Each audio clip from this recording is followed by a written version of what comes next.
UN की international court of justice south Africa के दावों की समाअत शुरू हो चुकी है। साउथ अफ्रीका ने इल्जाम लगाया है कि इजराइल जंग के नाम पर गाजा में कत्लेआम कर रहा है।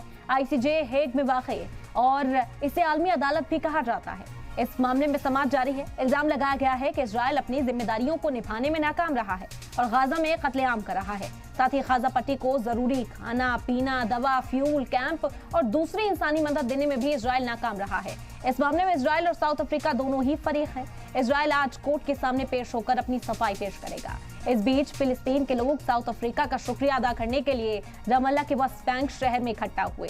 3 घंटे तक कोर्ट दोनों फरीक की दलीलों को सुनेगा। माहिरीन मानते हैं कि आईसीजे के इस फैसले का इजराइल हमास जंग पर काफी असर पड़ेगा। आपको बता दें कि साउथ अफ्रीका ने यह पहल की है। एक मामला दर्ज कराया था इजराइल के खिलाफ। कहा गया था कि जंगी जराइम को इजराइल की ओर से अंजाम दिया जा रहा है। हमास के खात्मे के नाम पर गाजा में कत्लेआम किया जा रहा है। जो आम आवाम हैं, खवातीन हैं, बच्चे हैं, मासूमों की जान ली जा रही है और इसी वजह से इंटरनेशनल कोर्ट ऑफ जस्टिस का दरवाजा साउथ अफ्रीका ने खटखटाया था। कई दावे थे साउथ अफ्रीका की ओर से जो अर्जी दायर की गई थी उसमें, और अब इस मामले में समाअत शुरू हो चुकी है। आपको बता दें कि साउथ अफ्रीका ने इल्जाम लगाया है कि इजराइल जंग के नाम पर गाजा में साफ तौर पर, खुले तौर पर कत्लेआम कर रहा है और उस पर अब रोक लगाई जानी चाहिए। तो यह अहम जानकारी आपको इस वक्त बता रहे हैं कि समाअत शुरू हो चुकी है। 3 घंटे तक ये कोर्ट दलीलें सुनने वाली।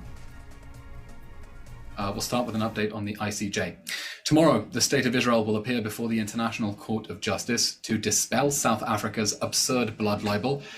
We welcome Secretary Blinken's remarks that Pretoria's submission to the ICJ is meritless and, quote, particularly galling, given that those attacking Israel continue to openly call for the annihilation of Israel and mass murder of Jews.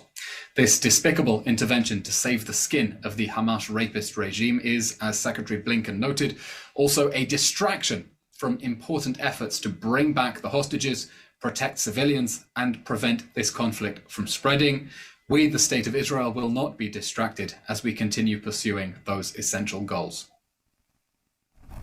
तो south Africa ने ये अर्जी दायर की थी international court में। इस वक्त इस मामले पर समाअत चल रही है और जवाबदेह इजराइल है। इजराइल को तमाम जो इल्जामात इजराइल के ऊपर साउथ अफ्रीका की ओर से सर्दी के जरिए लगाए गए हैं, उनका जवाब यहाँ पर देना होगा। और आपको बता दें कि लगातार इस मामले को लेकर फिलिस्तीन की जो आवाम है वो भी यहाँ शुक्रिया अदा करती हुई नजर आ रही है। तो ये हम जानकारी इस वक्त आप तक पहुंचा रहे हैं। गाजा में जारी जंग पर आईसीजे में समाअत शुरू हो चुकी है। साउथ अफ्रीका ने लगाया है इजराइल पर इल्जाम कि कत्लेआम गाजा के अंदर किया जा रहा है। साउथ अफ्रीका ने लगाया है इजराइल पर ये संगीन इल्जाम कि आम जो आवाम है फिलिस्तीन की, उसको मुतासिर किया जा रहा है। उसका हमास के खात्मे के नाम पर उस आवाम को नुकसान पहुंचाया जा रहा है और इसी वजह से ये मामला अब इंटरनेशनल कोर्ट में पहुंच चुका है। आपको बता दें कि 3 घंटे की समाअत रहने वाली है। दोनों ही दलीलों की बात यहाँ सुनी जाएगी। जो इल्जामात साउथ अफ्रीका की ओर से लगाए गए हैं, इजराइल आज जवाब देने के लिए भी इंटरनेशनल कोर्ट में पहुंचा है। इजराइल के जो नुमाइंदे हैं वो अपनी बात रखेंगे। इजराइल की ओर से कहा गया है कि 7 अक्टूबर को जो हमला हुआ था उसकी दिफा में अपनी सिक्योरिटी के लिए इस तरह के कदम उठाए जा रहे हैं। डॉक्टर जेके बंसल, डिफेंस एक्सपर्ट, इस वक्त हमारे साथ जुड़ गए हैं। मजीद जानकारी इस पर उन्हीं से हासिल करते हैं। खैर मकदम इस्लाम टीवी को वक्त देने के लिए तो सबसे पहले आपका बहुत शुक्रिया। जेके बंसल साहब, आपसे समझेंगे क्या फर्क आप देखते हैं कि इंटरनेशनल कोर्ट में जब ये मामला सुना जाएगा तो क्या दबाव जो है वो इजराइल पर पड़ेगा या फिर इजराइल यहाँ पर पहुंचकर जो दलीलें पेश करेगा वो अपनी हक में करने की कोशिश करता हुआ यहाँ से नजर आएगा? Thank you very much. Actually वो अपनी दलीलें पेश करेगा, केस सुना जाएगा और ये केस सुनने के बाद में केस तो उन्होंने पहले शुरू कर दी है कि हमारे ऊपर अटैक हुआ है और अटैक होने के बाद में हमने सब क्या है वो तो दलील लेके दे रहा है कि हम तो ऊपर से जो पेपर डाल रहे हैं जो यहाँ से आप छोड़ के चले जाइएगा और अनाउंसमेंट कर रहे हैं और हमारा कोई इरादा नहीं है कि उनको मानेगा। ये दलीलें तो सुनी जाएंगी। दलीलें सुनने के बाद में कोर्ट के ऊपर है वो डिसाइड क्या करता है।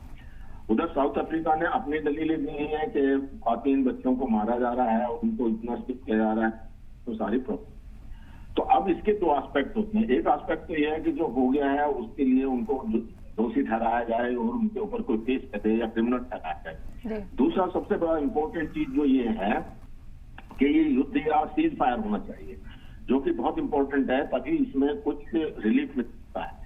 और सीज फायर के लिए यूएन ने भी इसका जो है रिजोल्यूशन पास करने की कोशिश की थी और बाकी लोगों का भी जो है काफी दबाव है बाकी मुआवलिक का, लेकिन इजराइल सीज फायर नहीं कर रहा है अगर इंटरनेशनल कोर्ट ऑफ जस्टिस एक ऑर्डर पास भी कर देता है इसको सीज फायर करने के लिए, युद्ध को बंद करने के लिए, तब भी जरूरी नहीं है कि इजराइल उसको बंद करे, क्योंकि ये देखा गया है अभी कुछ हाल में, पीछे भी देखा गया है पास्ट में, कि यही तरह का ऑर्डर यूक्रेन वार और जब रशिया की चलती तो रशिया को यूक्रेन ऑर्डर पास किया था लड़ाई बंद करने के लिए, आक्रमण बंद करने के लिए, लेकिन रशिया ने नहीं किया।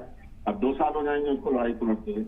तो ये कि ये क्या जरूर गया है या इसका कुछ थोड़ा बहुत संज्ञान लिया जाएगा या थोड़ा बहुत असर पड़ जाए तो बात दूसरी है, लेकिन मुझे नहीं लगता कि इस ऑर्डर को पास करने के बाद भी इजराइल जो है वो कोई युद्ध विराम करेगा। ये बड़ा अनफॉर्चुनेट है। इजराइल को खुद सोचना चाहिए, जो नादान और निर्दोष ख्वातीन और बच्चों को मारना या उनके ऊपर अटैक करना कहाँ तक उचित है, बल्कि उनके अपने भी लोग हैं जो बंधक हैं, तो अपने बंधक को छुड़ाने के लिए उनको एक बातचीत का रास्ता शुरू करना चाहिए, क्योंकि 3 महीने से भी ज्यादा अभी हो गए हैं, लेकिन अटैक पर अटैक करे जा रहे हैं तो हमास के ऊपर कोई फर्क नहीं पड़ रहा, बंधक तो छोड़े नहीं रहे हैं। हो सकता है बातचीत करने से कुछ बंधक जो दिसंबर में छोड़े गए थे, इसी प्रकार से जो होस्टेजेस हैं वो तभी छोड़ी जा सकती हैं जबकि इस तरफ कोई बात की जाए और एक सीज फायर हो, तो एक अदला बदली हो सकती है बंधकों की, और जो इजराइल की जेल में पैलेस्टीन है वो भी वापस आए, तो इस तरह से मामला निपट सकता है। नहीं तो लड़ाई झगड़ा बिल्कुल। अब देखना होगा कि समाप्त पूरी होने के बाद क्या अपने मौक़िफ़ रखते हैं और फिर कोर्ट किस तरह का फैसला यहाँ पर देती है। बहरहाल ये मामला जो है ये भी सुना जाएगा कोर्ट के अंदर और मुस्तक़बिल में पता चलेगा इसका फैसला क्या आता है। बहुत शुक्रिया आपका तमाम चर्चा के लिए, बातचीत हमारे साथ।